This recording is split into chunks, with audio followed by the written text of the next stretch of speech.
Olá, meu querido amigo, minha querida amiga, tudo bem? Sejam bem-vindos a mais um vídeo do Código Penal Comentado. Aqui quem está falando com vocês é o professor Egídio Martiniano e eu, junto com outros professores e alunos, estamos aqui para desvendar todos os artigos do Código Penal brasileiro. Então, vocês que já estão nos acompanhando aí nos últimos artigos, vocês inclusive viram eu comentar o artigo 7º, inciso 1. Estamos aqui hoje para dar continuidade ao mesmo artigo 7º, só que dessa vez para comentarmos um pouquinho a respeito do parágrafo primeiro, que eu vou botar aí na tela para vocês, né? Então, dando continuidade ao artigo 7º nesse projeto maravilhoso de comentar o Código Penal, vamos falar sobre o artigo 7º, mas agora, parágrafo primeiro. E vejam só o que diz para nós aí o parágrafo primeiro do artigo 7º. Nos casos do inciso 1, que foi coincidentemente o mesmo que nós trabalhamos no vídeo passado, o agente é punido segundo a lei brasileira, ainda que absolvido ou condenado no estrangeiro. E aí você deve estar pensando assim, nossa professor, mas qual que é mesmo o artigo, o que fala o inciso 1 mesmo do artigo 7º?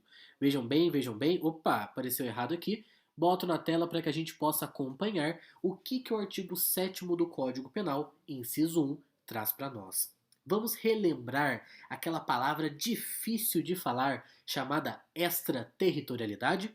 Vejam que aqui no inciso 1 nós falamos exatamente deste conceito. Vamos só recapitular. O que é a extraterritorialidade? É aquela possibilidade de aplicar a lei brasileira nos crimes cometidos em território estrangeiro. E aí nós temos duas espécies, a extraterritorialidade incondicionada, que foi a que nós estudamos no inciso 1, e a extraterritorialidade condicionada, que outro vídeo vai falar sobre ela. E aí vejam só, fala lá então que vai se aplicar nestes crimes, né, cometidos no exterior, mas contra uma pessoa específica ou crimes específicos praticados por pessoas específicas, aplica-se a lei brasileira, ainda que ele tenha sido praticado no exterior. Ou seja, a lei penal brasileira sai da jurisdição pátria e alcança o fato cometido, por exemplo, contra a vida ou liberdade do presidente da República, ainda que tenha acontecido em outro país, né? Então, os crimes previstos nas alíneas A, B, C e D do inciso 1 são a chamada extraterritorialidade incondicionada. E aí, voltando para o artigo que nós estamos trabalhando no vídeo de hoje, ele diz o seguinte, algo muito importante para nós.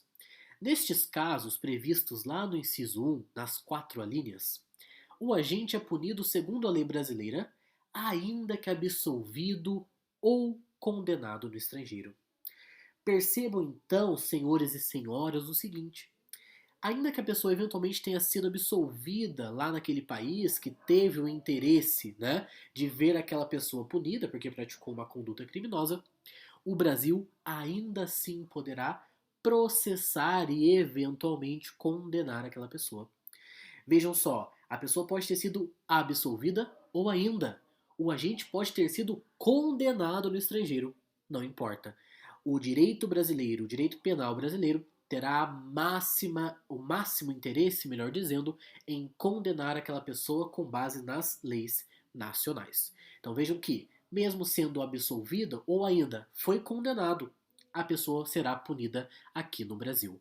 É claro que nós teremos uma ligação com o artigo 8º, que a gente vai falar em outro vídeo, mas saibam que então é esta possibilidade de se aplicar a lei brasileira incondicionalmente. Daí, lembrem-se, vem a expressão extraterritorialidade incondicionada. Mas isso pode parecer para nós um pouco estranho, né? Porque vejam bem, nossa professor, mas a pessoa foi absolvida e ainda assim ela vai ser processada aqui no Brasil? Ou pior, ela já foi condenada e vai ser novamente processada aqui no Brasil? E podendo ser condenada? Exatamente. Por isso que esse instituto previsto no parágrafo 1º do artigo 7º não passa incólume pela doutrina e o professor Nutt eu trago para vocês lá no Código Penal comentado dele, diz exatamente esta crítica. Vejam que não é cabível nós concebermos uma pessoa ser punida 2 vezes pelo mesmo fato. Isso tem uma expressão, vocês estão lembrados qual é? Bis in idem. Então vejam, a pessoa foi punida por um fato lá no exterior, que tem a jurisdição competente, e aí novamente seria punida aqui. Nas palavras do professor Guilherme de Souza Nucci, ele diz que isso na realidade é uma norma inconstitucional.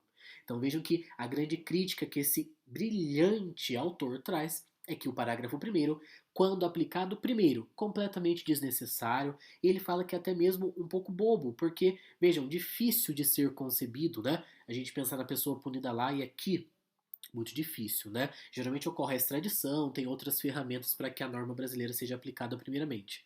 Mas que se fosse ocorrer este caso, que ele falou, ó, é difícil ocorrer, mas se fosse possível ocorrer, seria inconstitucional, nas palavras dele, justamente pelo fato de que a pessoa seria punida duas vezes pela mesma conduta. Beleza, meus queridos? Então, parágrafo primeiro, muito curtinho e ligado com o inciso 1 que nós conversamos em um outro vídeo comigo mesmo, ok? Espero que tenha ficado claro para os senhores e para as senhoras e continue acompanhando o nosso Código Penal comentado. Quero mandar um enorme beijo para todos vocês e me colocar à disposição para o que se fizer necessário. Grande abraço, meus queridos. Tchau, tchau.